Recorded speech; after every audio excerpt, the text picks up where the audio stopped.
Hi there, everybody, and welcome to today's AOP Live. First of all, I want to thank you so much for joining us today. My name's Philip Eidson, and I'm the Managing Director here at Art of Procurement. And I'm joined on screen to help me through the conversation today with my co-founder here at Art of Procurement, Kelly Barner. So Kelly, thanks for joining us. Absolutely, Phil. Glad to be here. And if this is the first time you've been to an AOP Live webinar, it's really all about the conversation. We don't have any slides to share with you, but we do have a number of questions that we're going to be asking our guests around the topic. But I would encourage you, as always, if you have questions that you would like to ask to our guests, please pop them. There's two areas within this system you can do that. In the chat, you should see the chat in a sidebar on the right-hand side of your screen, or within that, you can see underneath kind of the chat, there's an icon for Q&A. You can also put questions in there as well. And throughout the conversation, throughout the next kind of 40 to 50 minutes or so, Kelly and I will be keeping a watch on those two areas there to see if there's any questions that we can bring across into the conversation. So let me just do a little intro to today's topic. So it's actually a follow-up on an August webinar that we partnered with our friends at supplier.io on, where we discussed a variety of the steps that companies can take to grow their supplier diversity programs. Now, today, we're going to actually be answering the big questions that exist regarding supplier diversity here in late 2023. And it's going to be based on the 6th State of Supplier Diversity report that supplier.io compiles, puts together. Supplier diversity is not new to most procurement professionals, but we saw that the world went through a time of kind of rediscovery around 2020 that led to a surge in new programs. So what place will supplier diversity continue to occupy as the economy, ESG, geopolitical risks, they all demand procurement's attention as well. We're going to be digging into the data so you can benchmark your organizations and see what is out there. Now, a little introduction to our guests before we bring them on stage. We're going to be joined today by Daniel Dorr. Daniel is VP of Marketing at supplier.io, and also Gladys Dreiling. Gladys is Vice President of Data Operations and Delivery at supplier.io. So with that being said, let's bring Daniel and Gladys into the webinar here.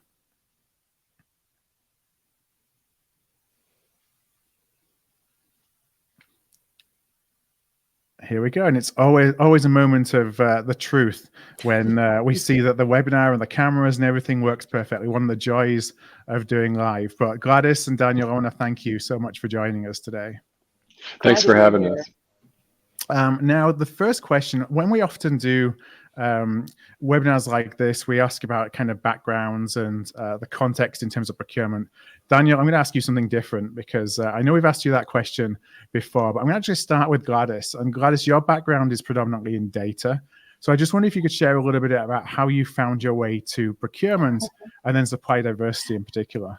Yeah, so I had joined CVM Solutions, which was acquired by supplier.io about 7 years ago, after an old manager from my Experian days asked me to come join the company. And, I found the mission to be intriguing and interesting and, fell in love with it, really. And so while my background really is around data management, like you mentioned, around processing it, primarily actually for marketing solutions for Fortune 100 companies, there are certainly similarities between procurement and marketing analytics, where both really require data collection, aggregation, right? And building that intelligence around it and analyzing it. So and similarly, there's challenges around changing customer needs and industry innovation and stakeholder engagement. So that's how I got here, and I'm loving it, since day one. So yeah.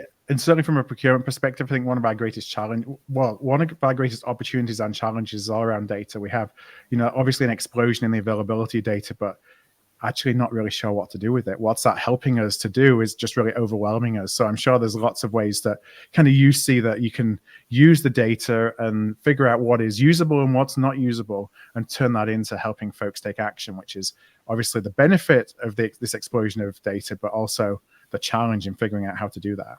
Absolutely. Absolutely. There's a lot that we can do with data. And I would have to say that since I've joined, and like you said, with around the pandemic time and George Floyd, I've seen our customers really become more data savvy and more metric driven, data driven. So that's really exciting to see the maturity that it's come through. Right. And I think we're going to dig into some of that and some of the numbers when we go into today's conversation. But Daniel, As I mentioned earlier, we got to meet you at our event in August and talk a little bit about your background. So I want to ask something a little bit different. And that's just if you could talk a little bit about the journey that your team goes on to produce the report that you put together. Yeah, this is such a labor of love for us. It gets us really close to our customers, supplier diversity leaders, procurement leaders across the country.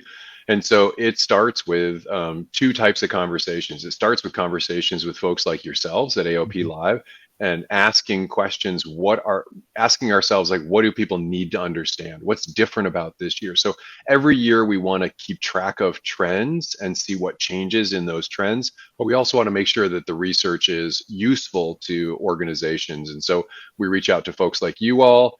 We reach out to our customers. We have our customer advisory board. We ask them, like, what kind of information would be helpful for you?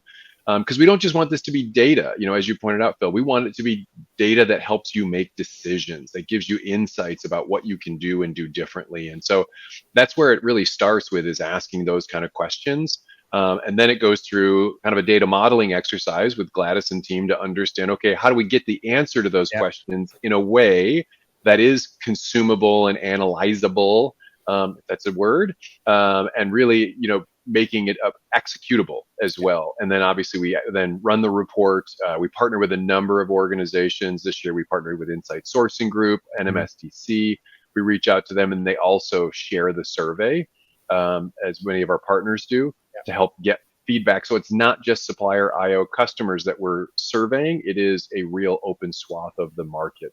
And then after that, it's crunching the numbers and looking at what we find. And we don't put every data bit in the report. Some data pieces are like, okay, well, that didn't really change at all. That's not helpful information.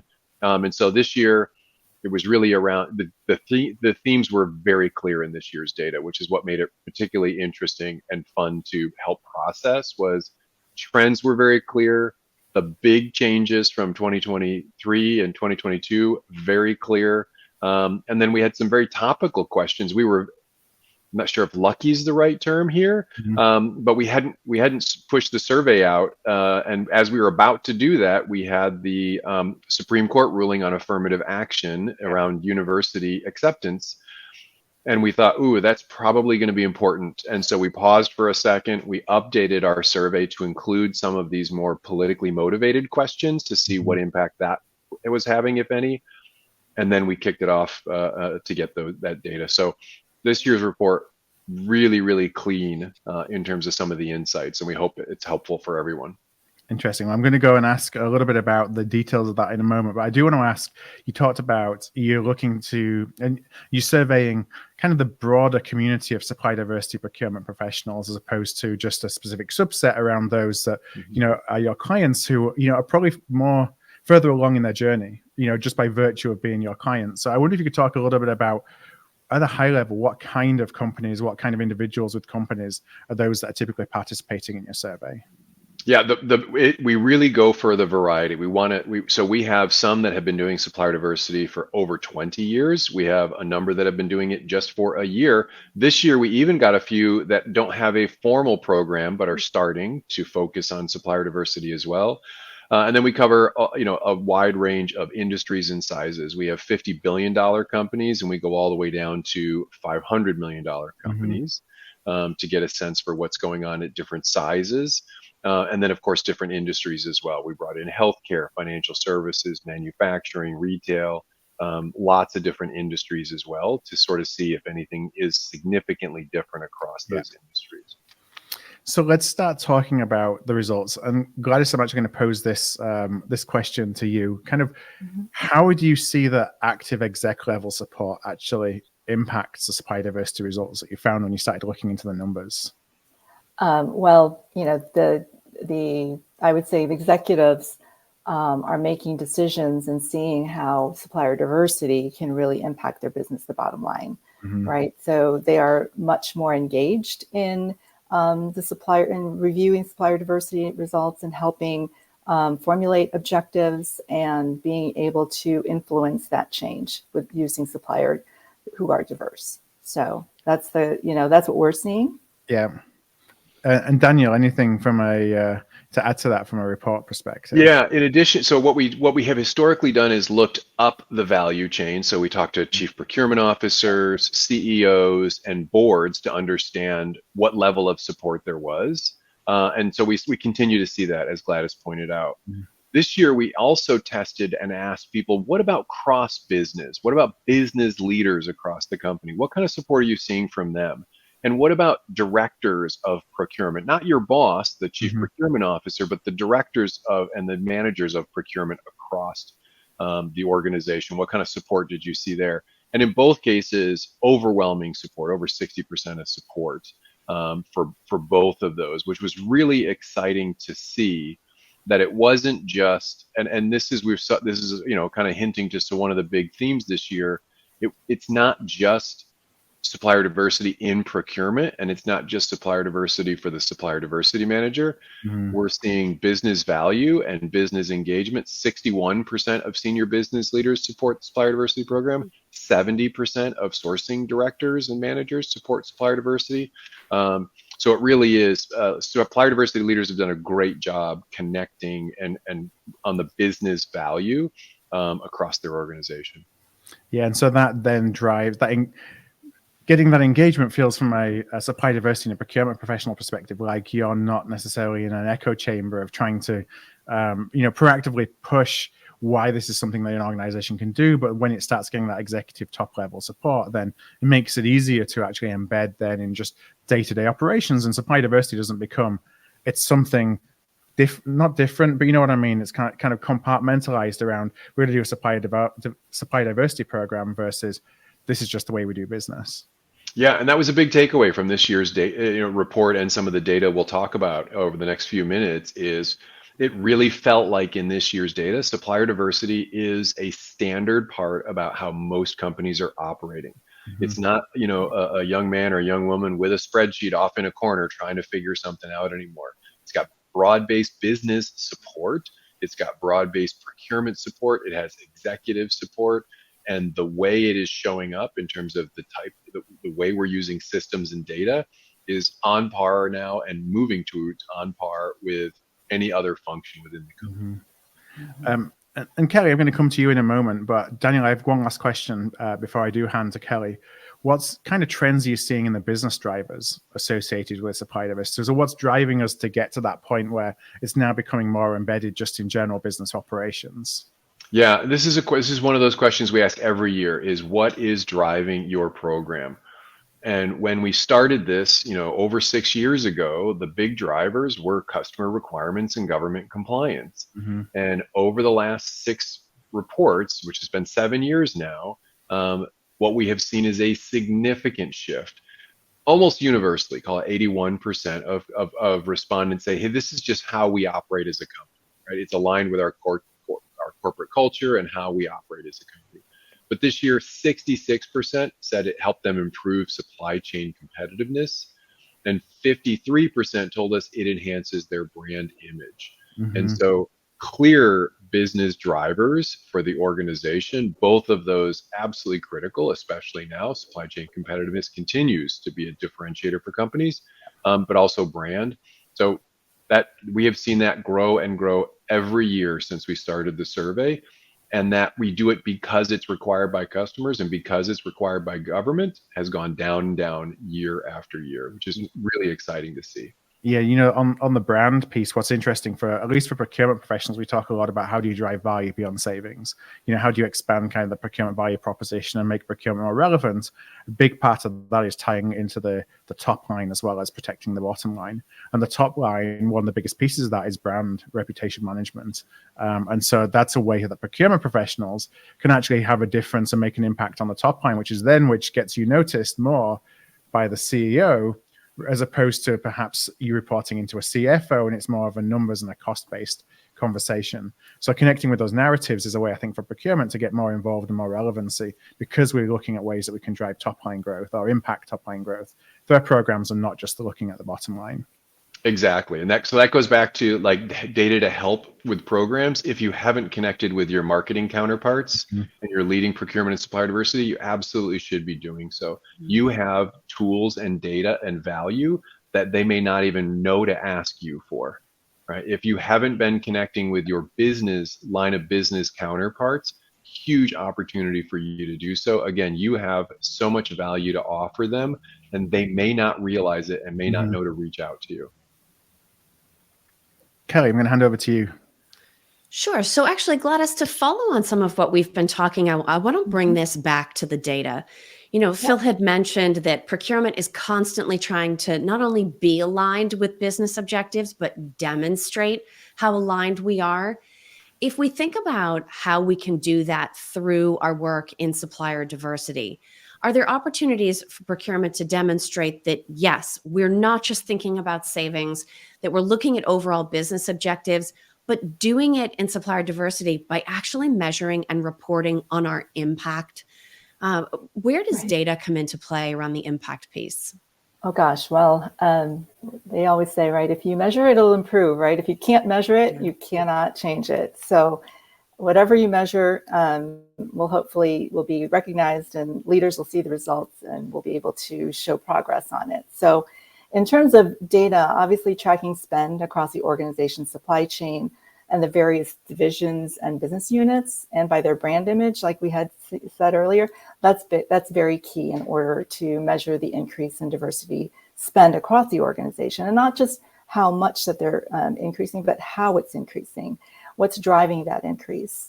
So as we said, we looking at the bottom line in terms of understanding the cost savings or cost avoidance, but supplier diversity itself and understanding how the supplier diversity is influencing in the performance of our businesses.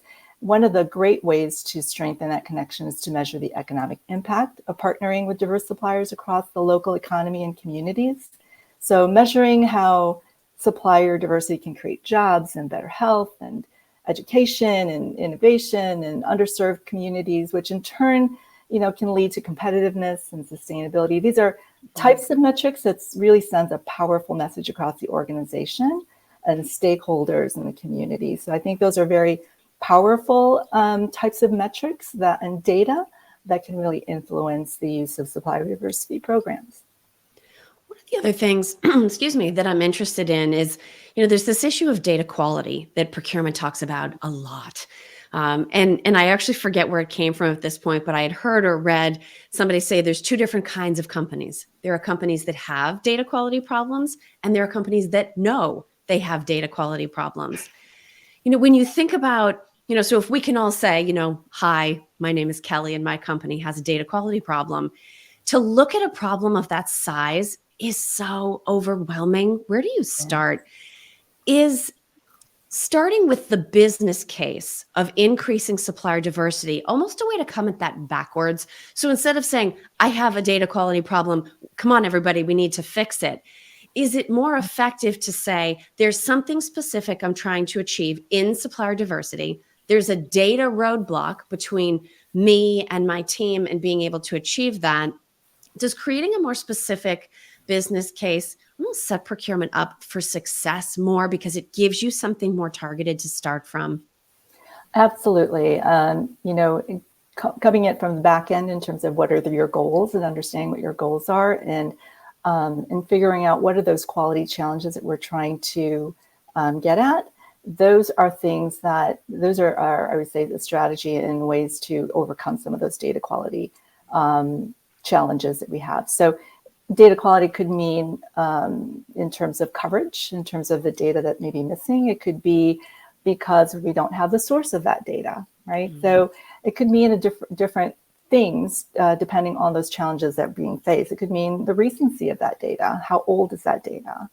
So data quality in general, I think there's various ways to understand what the quality measures that are of a challenge that we're facing, and figuring out how to back into resolving that in different ways. I actually think that's an excellent point. So what we don't want to be focused on is, okay, our data is bad, or our data is not as good or as actionable as we would like it to be. Okay, what do you mean when you say that? Because if you can figure out what it means, then it may not necessarily be easy to fix, but at least it's specific enough to align everyone. Exactly. Daniel, question for you about what you were saying in terms of supplier diversity transitioning from being sort of an externally mandated program to being an internally driven. When we talk about something like executive level support, mentally, I hear like the little air quotes. We talk about executive level support. What exactly does that mean in practice? I'm sure it's not one thing, but in the conversations that you're having, what does that executive level support look like? Yeah, for most of our procurement leaders or supply diversity leaders, it means literally reporting into not only the CEO, but the executive leadership team on supplier diversity. And it was interesting, the Hackett Group just did their survey of CPOs scorecards over the summer around the same time we were doing our survey. Number one and number two, no big surprise, was cost avoidance and savings. Number three was supplier diversity. And one of the things that the Hackett Group talks about is cost and savings are not topics you bring to your board. Supplier diversity is, right? They really want to be able to dig into the details and understand it. And so I've been to a few conferences over the last few months and talked to a number of our customers who they are now doing presentations to their boards.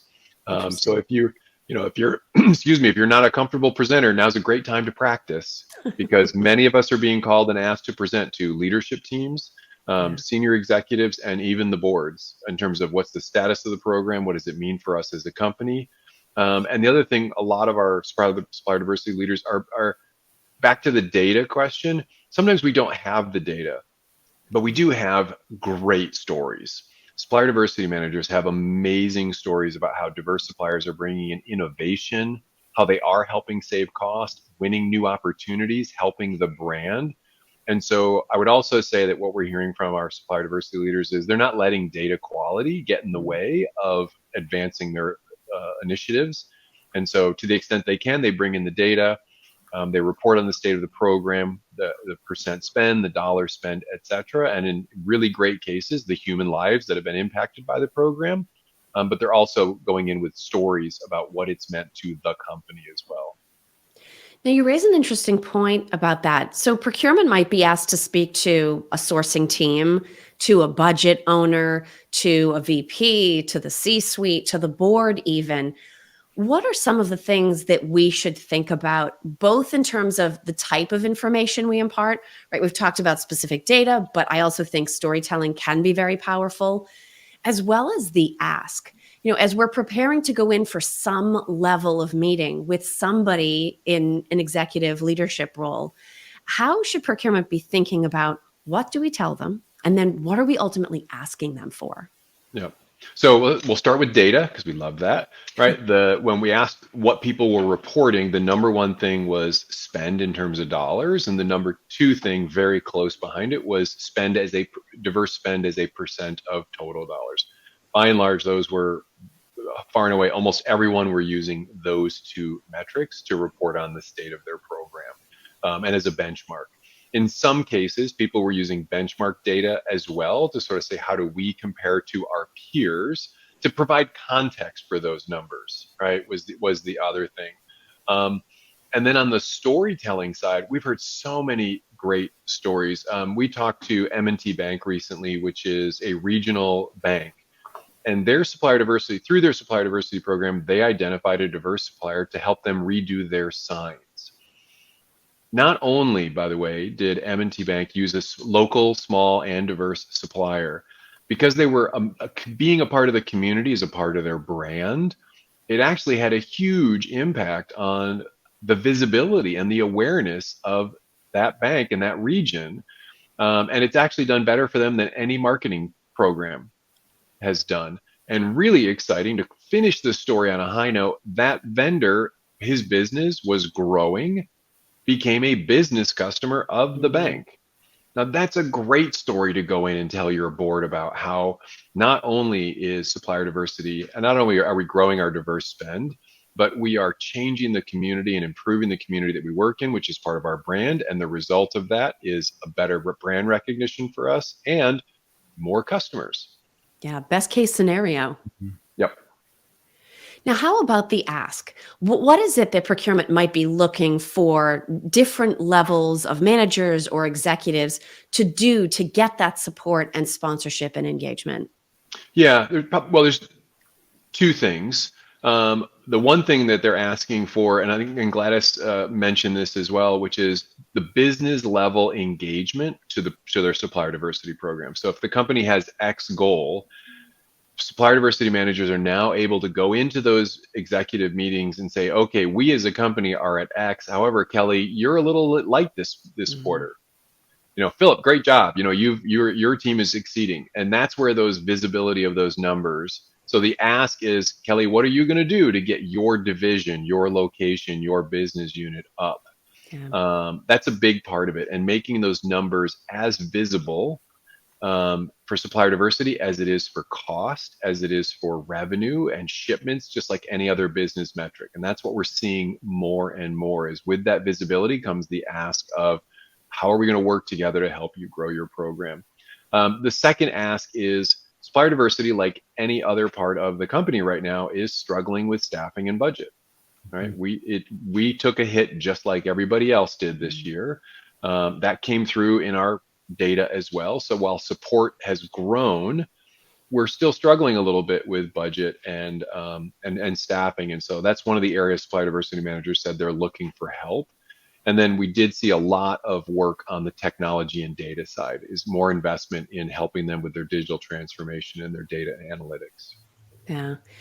Now, the interesting thing about that is, let's say we make the ask, right? We do want to create a culture of accountability around that. And Gladys, earlier you had made the point about not being able to manage what you can't or don't measure, especially as procurement gets to those higher levels of the organization to have conversations. How can we use that data, or use the reports generated from the data, to create a sense of accountability without putting ourselves in the position of having to go back into the board and say, oh, you all fell short. Everybody promised they were going to do something. How can we positively, constructively create that feeling of accountability by leveraging the data we have access to?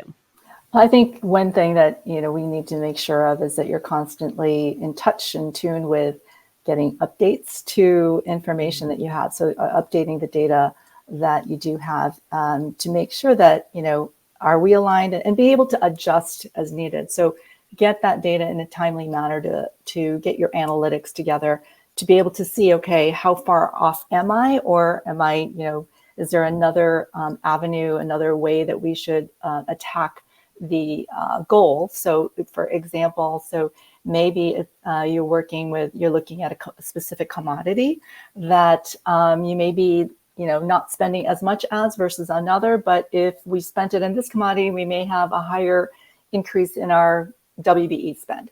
So there are certain metrics I think we just need, to keep an eye on and be able to report on and be able to adjust those goals accordingly, so that when you are in front of, your management meetings, you have a plan. You can actually say, okay, maybe short, but I've got a plan in place. Here's what I see, and here's what we can do.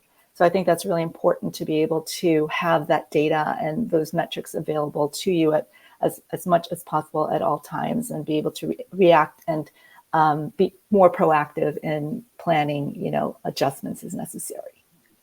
So some of the data that procurement, whoever is playing an active role in supplier diversity needs, is going to come from internal systems. But I'm sure some of it also is coming from third parties. And we've talked about a couple of the certifying groups today. So this is absolutely an initiative where you're working with outside parties.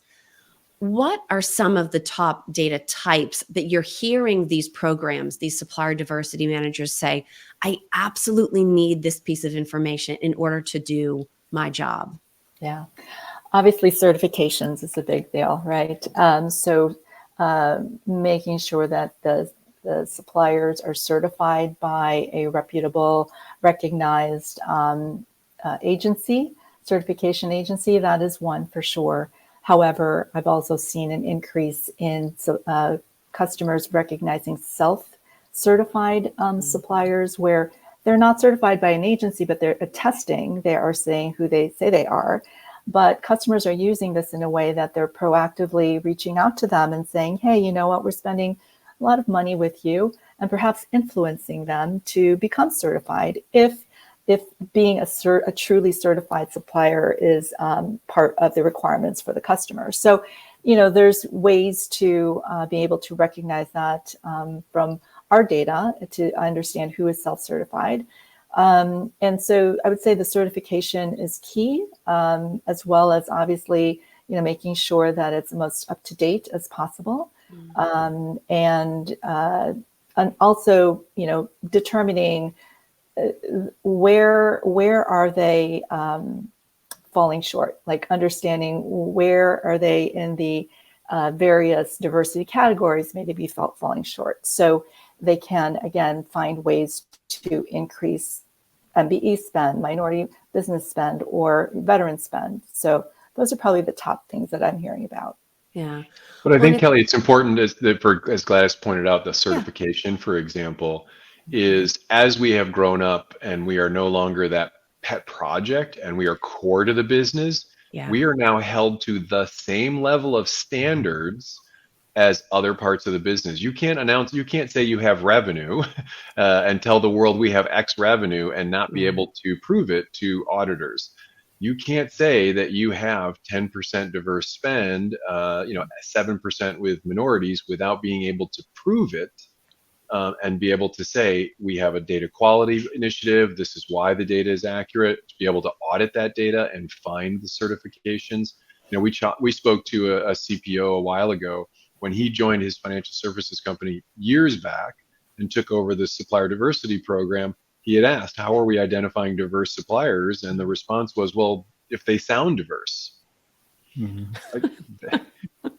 That doesn't work anymore. Not that it should have worked back then, but it definitely does not work anymore. And so having things like those certificates, 48%, almost 50% of our customers, people in the survey said supplier diversity metrics are included in management performance objectives. So they're being paid based on these results.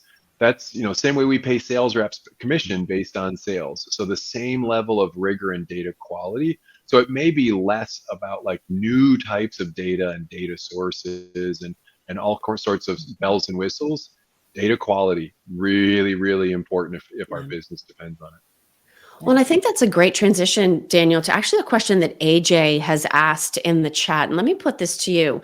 So any of the pressure or stress that procurement might feel around having data that's actionable or data that we can walk into a boardroom and feel comfortable with, there is a whole nother bar for data that's going to be shared externally, especially if your company happens to be publicly traded. What are some of the apprehensions that you've heard companies express around going from internal to external, around sharing supplier diversity results? And if there are any practices that go along with those that you can share, how they manage to sort of make that confidence leap from inside to outside. Yeah. So this is where the data in this year's survey really split. Was one of the questions we asked them was basically so first of all, we asked people what were the biggest improvements in your program in the last year. And the number one improvement that people talked about was data. They said data quality was the biggest improvement that they've made in the last year. Number two was followed by program and processes, which, by the way, for those of you who follow the annual State of Supplier Diversity report, that's what we heard last year was data quality and processes were really holding people back. So very exciting to see people have made significant strides there in terms of doing that. And then we asked them, what were your top priorities? Tracking and reporting metrics, number one priority. And then some of the biggest challenges were around data quality and accuracy and ensuring they have that. So this is front and center in terms of what organizations are facing. Gladys talked about this as well. It really comes down to building out the processes. So the other thing we saw was the majority of organizations are now moving to third-party data providers. As Gladys knows better than anyone, this data changes. It changes regularly. Data health, quality, and integrity is critical. And so because organizations are looking to be more public with this data, they are looking for third-party validation to make sure the data is accurate and it's reliable. And so that's one of the biggest things. And then we've talked to customers who then do their own spot audits. You know, and we talked to one organization when they shifted from just sort of using standard business databases to a dedicated supplier diversity or a third-party data source. They found that prior to that, they had a 50% false positive rate. Wow. So their numbers were twice, they were 2x reporting. Now, that they've gone back, they've updated the numbers and so forth, but they've gone through the rigor to sort of say now, they went from like, hey, good is good enough, to this is really important, we're going to spend some time on this, triple check the numbers with an organization, in this case it was with Supplier IO, and then do a spot check and sort of say, how accurate do we feel like this is? And happy to report, much more accurate. We got rid of those 50%. Gladys and team got rid of those 50% false positives, and they're well on their way to much more accurate reporting.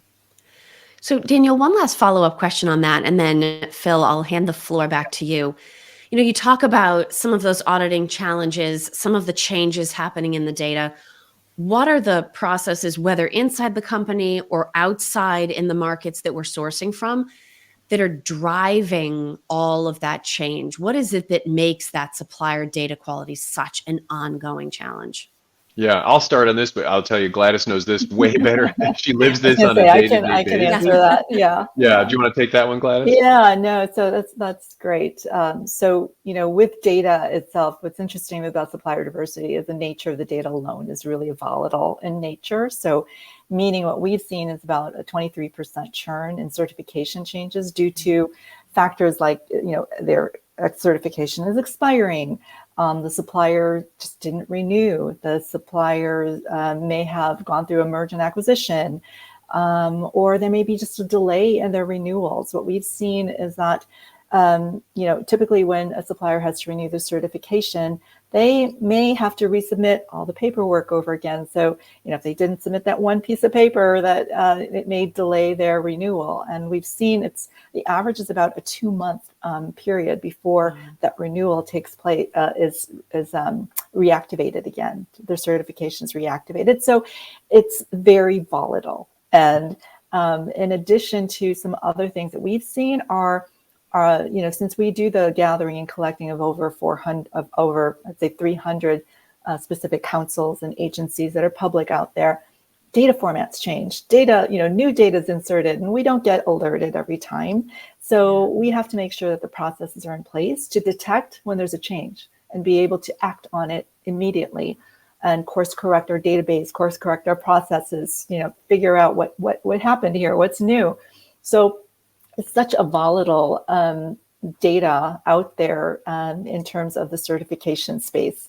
So that's been definitely a challenge. And but yet we've got, you know, the resources, we've got the technology to really help build out the right processes to, you know, create that centralized database with all the information available for procurement. But I think, Kelly, that what's really exciting about the way Gladys tells that story, like for example, they just haven't gotten the paperwork in yet. Can you imagine going to the sales department and saying, hey, what does sales look like? And they said, well, Gladys told me she's going to buy, so I put it in as the product as we sold it.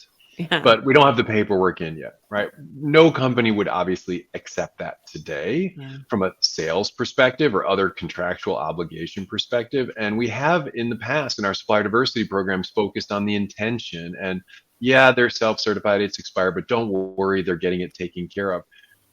This is really exciting. We are being held to the same rigorous standards, and we are as important to the company as these other functions, and therefore, if a certification lapse, that doesn't count. That won't pass an audit. Whether it's because paperwork wasn't in on time or not is less relevant. We need to be able to get to the point where our data and the information we report passes the same level of muster as our peers in other parts of the business, which really shows the amazing hard work that supplier diversity leaders and procurement leaders have done infusing supplier diversity into how companies run. Yeah. Phil?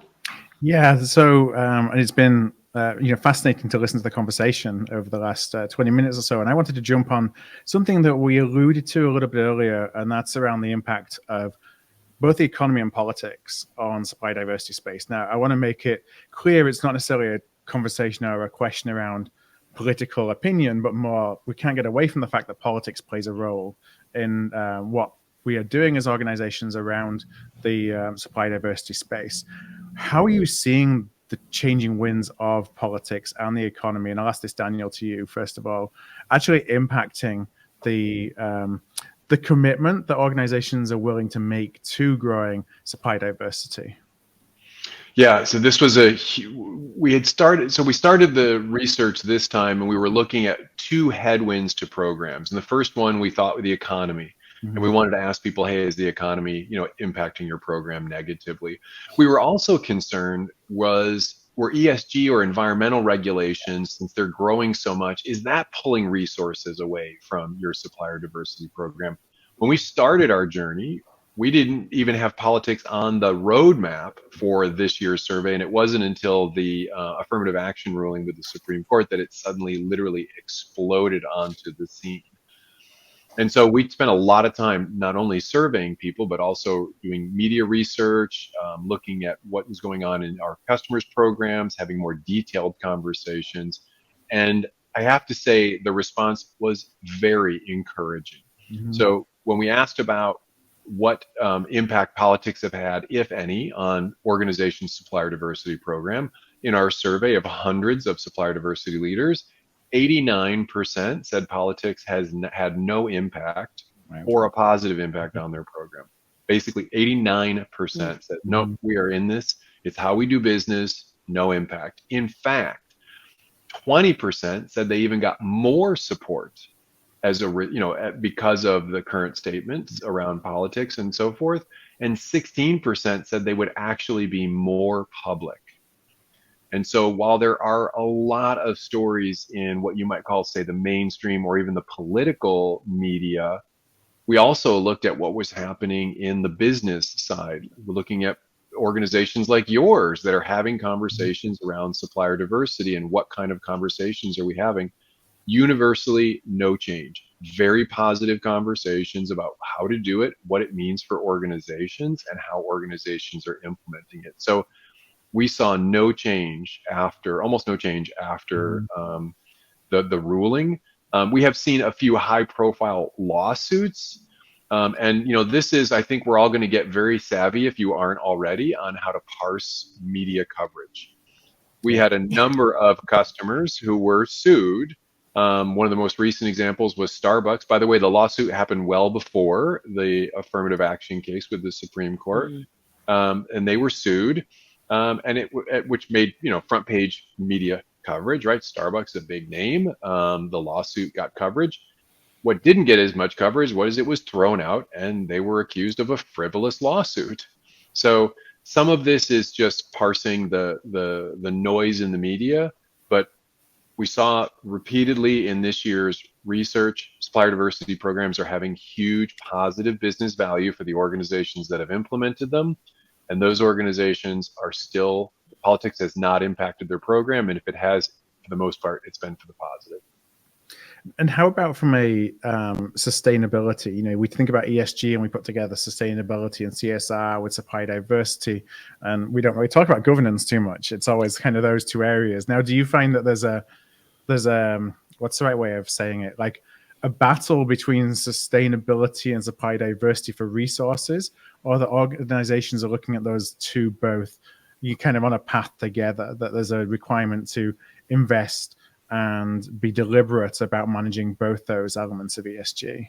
Yeah, this was again really the fun part about going into the data. Was this was the threat we thought was coming, right? Yeah. This was the boogeyman we were waiting for. Was these sustainability regulations are going to steal our resources, and no one's going to care about us in supplier diversity anymore, and so forth. And not only did that not happen, which is fantastic, 55% of respondents said that the ESG program helps their supplier diversity program.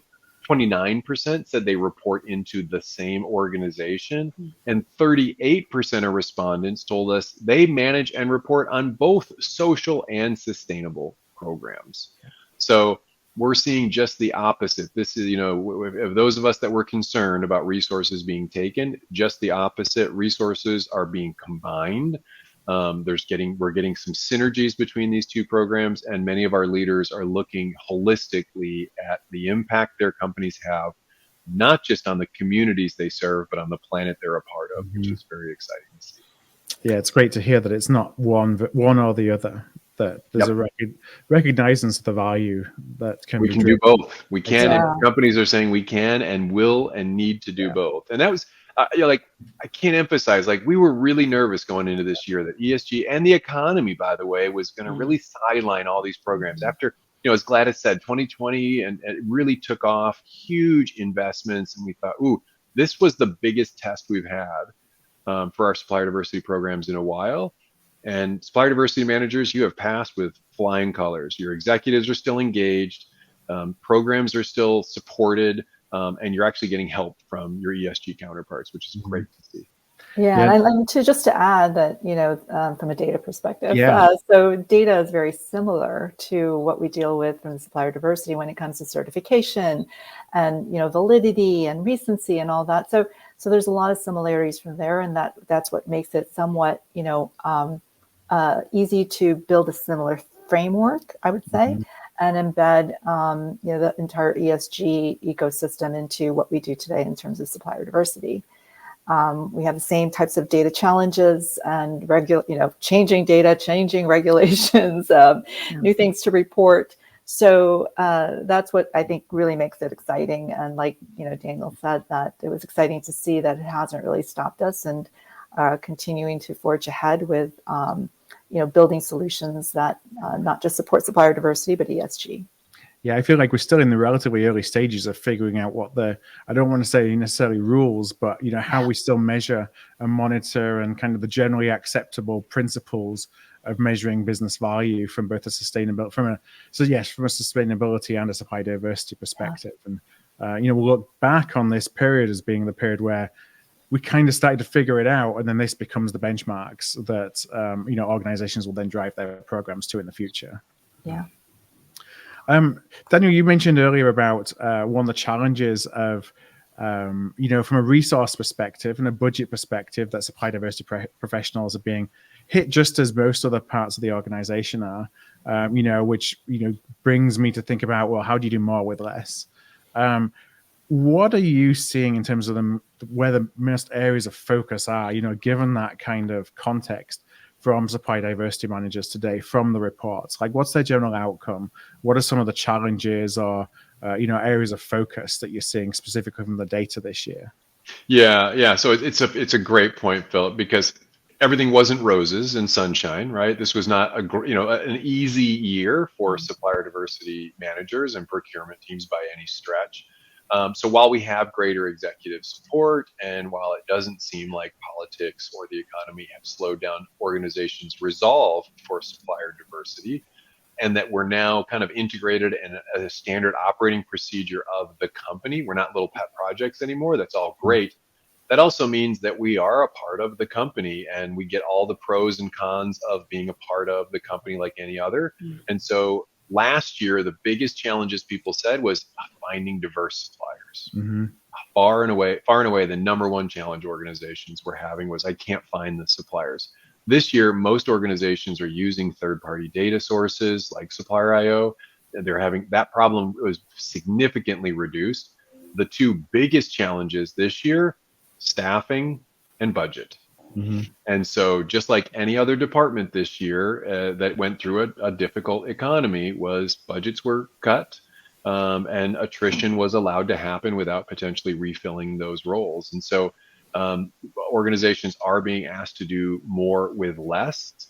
The good news is we spent the last 3 years trying to implement systems and processes and data, knowing this day was coming. You guys have talked about it as well for a while now.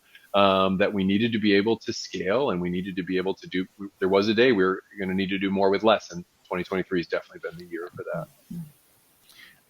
Kelly, I'm going to come to you to just see if you've got any last questions just in a moment. I have one that came in from Lucky in the chat, and actually it's it kind of talks a little bit to how you answered the last question, Daniel, but I want to pose this question, just so we can kind of put some additional color around it. The question is, how do you develop the vendor of record supply base for your organization? So how do you build those short lists of diverse suppliers that you can then consider as part of the, whether it's an RFP process, an RFQ process, whatever it may be. But how, like you said before, how do you find suppliers? What are some of the best practices that you're seeing your clients utilize when they're looking for suppliers to bring into a program? And are they doing it proactively or reactively when you have, okay, we've got a sourcing event, now we've got to go and look for some diverse suppliers to include in the event, versus we have this nurtured group of potential suppliers that we can add in whenever we see the opportunity to bring them into a bidding event? Yeah. So the first place we always tell people to look for suppliers is your own data. And so one of the things that we do is as Gladys said, the data is constantly changing. So we enrich your own data. We look at your spend data, and we help you identify who is a certified diverse supplier that you're already doing business with, how much are you spending with them, and help you get visibility so that you can potentially not only have an accurate assessment of what your diverse spend is, but use that supplier, that proven supplier, across other parts of your business. We always recommend that's the first place you go. But Gladys and her team are responsible for a database of over 4 million diverse suppliers, holding over 5 million certifications from all over the planet. That's what our customers really benefit from, is they don't have to join one council. They get all of that data, regardless of what certification the supplier has done. And they use that to filter and identify which specific supplier might help them. And then to your point, Philip, one of the things that we've seen leaders do really well is they are sitting down with their procurement counterparts at category planning and saying, what's coming? Not what's here, not what is the next RFP, but what are you thinking about? And going in and finding diverse suppliers. And then what we end up doing is they take their business counterparts that are making the sourcing decisions with them to those matchmaking events. Now, before they go to the matchmaking event, they've pre-identified the suppliers they want to work with. They know the business need. They bring the business counterpart, and then those matchmaking events aren't a get-to-know-you session. It's a build a relationship session in preparation for the upcoming sourcing event, the upcoming RFP, et cetera. And we've seen organizations have a lot of success with that approach versus sort of the responsive of, hey, RFP is coming, I have to get a diverse supplier. Who can I get, and bolt on to that? Those tend to not do as well. No, and the success rate of those suppliers in winning will be a lot lower as well as a result of that. Yep, exactly. So thank you for the question, Lucky. I think we might have time for one last question, Kelly, if you have anything else to pose to Gladys or Daniel. Good, because I do have one last question for Gladys. Phil, you had kind of made the comment that we always forget about poor governance. And Gladys, from your perspective, with your background in data, I'm actually curious about how the G might be this huge missed opportunity for procurement to build yet more relationships internally. We've talked about the fact that when it comes to whether it's sustainability or supplier diversity, we're going to be building this network of relationships, and that it might put us in front of the board, or it might put us in front of a DEI team or HR. What is it that procurement might want to investigate about how their company manages data as a whole? Is there another team to go potentially be introduced to? Is there something to know about the company's general data policies or governance policies that would give us yet another opportunity to not just meet somebody else in the organization, but to double down on that need for accountability and data that backs up the effort we're making in supplier diversity? All right. So I have to say, with the governance piece, a lot of that is there's different areas in the business, and many of these suppliers who might be smaller businesses that may not have like a governance team, right, who does data governance, but maybe it's the IT team, maybe it's a technology team that we can hone in on in terms of how they're managing the data. So that is something that, I would look into in terms of the governance, if we're talking data governance. Obviously, governance has a lot of other areas as well, but starting there, I think, is a good area if we're talking about the data. Yeah, absolutely. Because it's the one thing we don't tend to talk about as much. We say, are you focused on diversity or other social issues, right? Modern slavery, or are you looking at environmental, scope 3, carbon emissions, all that? Poor governance, poor G. But without that G, right, all of the work on E and S maybe didn't happen. Exactly. You need to be able to support all that with the G. So it definitely gets a less attention for sure. Absolutely. No, I'm glad we got the opportunity to get that in while you're here. Also, G is for Gladys. Well, on that note, I think it's about time to wrap up. I want to first of all mention that we're actually going to go into a little bit more detail into the how. How do we digging deeper into how we turn your supply diversity and ESG initiatives into that business value that we talked about a lot of organizations are seeking and some are achieving. What are they doing to do that? We're going to be talking to the team at Supplier IO at Mastermind Live 2023, which is our virtual event, which is in early November. So that session is how leaders are driving business value with supply diversity and ESG. And you can just click the link there. There's a button that came up to register, or you can go to artofprocurement.com/calendar and you'll see the event right there. So please go. If you're interested in this conversation, you want to go deeper, please do that. Now, with that said, Gladys and Daniel, first and foremost, I want to thank you for joining us and for sharing, the data that so much, as you said, so much time goes into collecting the data and then obviously turning that into actionable insights. So thank you for that and for sharing those experiences and knowledge with us in the conversation today.